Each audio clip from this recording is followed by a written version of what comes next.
to warn people. What do you see? We've got to make them believe. We've got to make them believe.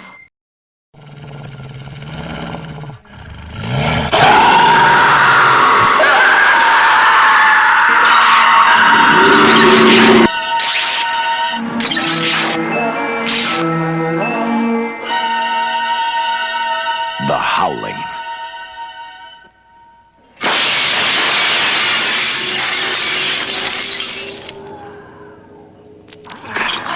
We've got to make them believe. We've got to make them believe. Hey folks, Rob here from Rob's Movie Collection, and we've done Bigfoot type creatures, we've done vampires, we've done things from another world, we've done ghosts, so it's time to bring in the werewolves. Yes, of course, the werewolves. So today we have The Howling from 1981. It's directed by Joe Dante, who also directed a little film called Gremlins. The Howling is about a television newswoman sent to a remote mountain resort called the Colony by her psychiatrist after she's had an encounter with a serial killer who almost kills her. Doesn't quite kill her, but almost kills her, and she's kind of frazzled, so they send her to this resort to relax, and she's unaware that the residents are all werewolves. Spoiler alert if you haven't seen this, but it's been around for a while, so it's kind of hard to say spoiler alert when a movie's like 30 years old. So, The Howling stars Dee Wallace as Karen White. Dee Wallace, you remember her from E.T., Mom in E.T. Patrick McNee as Dr. George Wagner. Patrick McNee from The Avengers, of course. Dennis Dugan as Chris Halloran. Dennis Dugan is a character actor, has been around for a long time and now directs a lot of Adam Sandler movies. Christopher Stone as William Neal, Dee Wallace's husband. And it also has stars old-time actors like John Carradine, Slim Pickens. I don't know how Slim Pickens got into a werewolf movie, but he's in there. Elizabeth Brooks as Marcia Quist. She's the very sexy kind of nymphomaniac werewolf in the movie, and she was very well known for this movie. And last but not least, Robert Picardo as Eddie Quist. Eddie Quist is the serial killer that is in the movie that Dee Wallace is investigating, that almost kills her. Very creepy early role for Robert Picardo, who went on, of course, to be in many, many genre movies, and then, of course, co-starred in Star Trek Voyager as the holographic doctor. I don't know if it was his first role in this movie, but it certainly made quite an impact. He was a very, very creepy guy, creepy werewolf. The makeup, the special effects were done by Rob Bottin. I talked about Rob Bottin a little bit in, I believe, my last one when I did The Thing. The Howling is notable for the special effects, and they were really state-of-the-art at the time. There's a lot of prosthetics, and there's bladders filled with air and that sort of thing. And Rob Bottin, who was an apprentice to Rick Baker, got his shot on The Howling. Rick Baker was busy with another little werewolf movie called American Werewolf in London. Rob Bottin also worked on with Joe Dante and Piranha. Just really great special effects. Now, he also worked on The Fog and The Thing with John Carpenter, as I mentioned before. Great thing about these effects, they were really new for us back in those days. Now, up until then, werewolves have been along the line of Lon Chaney's werewolf, like The Wolfman and Curse of the Werewolf, and they'd all been that sort of thing, where a guy in makeup kind of transforms, and you do a lot of cross dissolves until it gets hairier and hairier, and then it's, a makeup on a guy, and that's fine, that's great.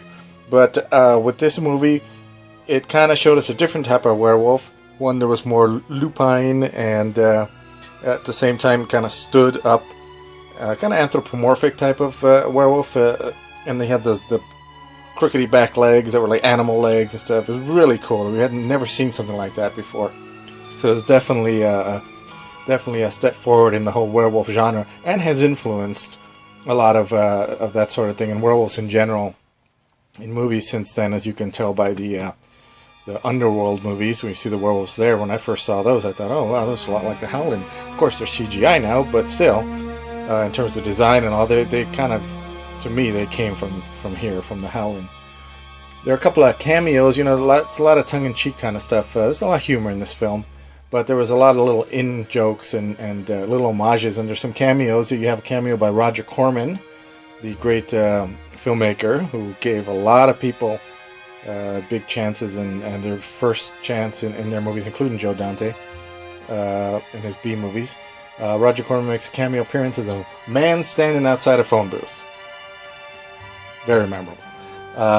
Forrest J. Ackerman, the Acker Monster, makes one of his many, many hundreds of cameos as a man in the occult bookstore that actually happens to be holding the magazine Famous Monsters of Filmland, which is, of course, the magazine that he published for so long and that influenced Joe Dante, among others, to become filmmakers. Howling is a very creepy film. There are moments when, these days, werewolves people turn into werewolves really quick, because of CGI, just kind of a couple of seconds there, you're done. But in these days, these special effects guys are really showing off, and we had never seen the transformation, the actual physical transformation before. They'd never really shown that. Like I said before, it was always cross dissolves. But in this one, the hands were stretching, the nails were coming out, even the hairs would be coming out, the ears and the snouts would be coming forward. It really looked painful. Like painful in a way that it never looked before. And you combine that with the lighting in this film and the sound effects and the crunching bones. I was like, boy, it really is a curse to be a werewolf. Although these werewolves in this film seem to really enjoy being werewolves, so I don't know. But there's a lot of talk and comparison between this film and American Werewolf in London, because they came out at the same time, just about, and they both have this type of transformation in them, since the American Werewolf was done by Rick Baker. So I have here the special edition DVD. It's got a lot of special features there, making of documentaries of the film, Unleashing the Beast, making of the Howling multi-part documentary, deleted scenes, another documentary about special effects, audio commentaries by Joe Dante himself, Dee Wallace, Christopher Stone, and Robert Picardo, Eddie Quist. A lot of good stuff on this DVD. Before they really got all Blu-ray and still were putting stuff on DVDs back in the day. So it's a really good DVD. Got a lot of good stuff in it. So, of course, you can I think I actually found these documentaries on YouTube. So if you don't have the DVD or the Blu-ray, you can also watch it on YouTube. A lot of sequels came from this one movie. I think 6 or 7 of them. Mostly bad, and I haven't seen them all. I've seen clips here and there.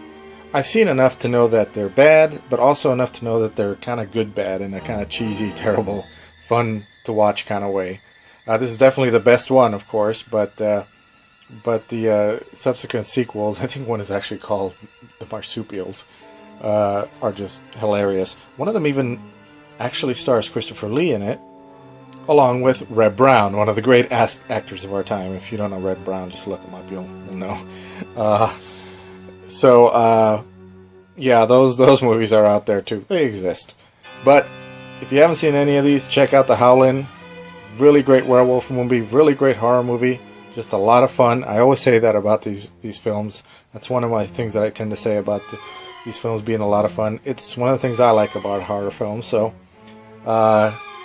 yeah, check out The Howling. Howl at the moon, Yeah, no, I apologize for saying that. That was just dumb. Okay. Anyway, check out The Howling. And until next time, hey, keep watching scary movies. All right.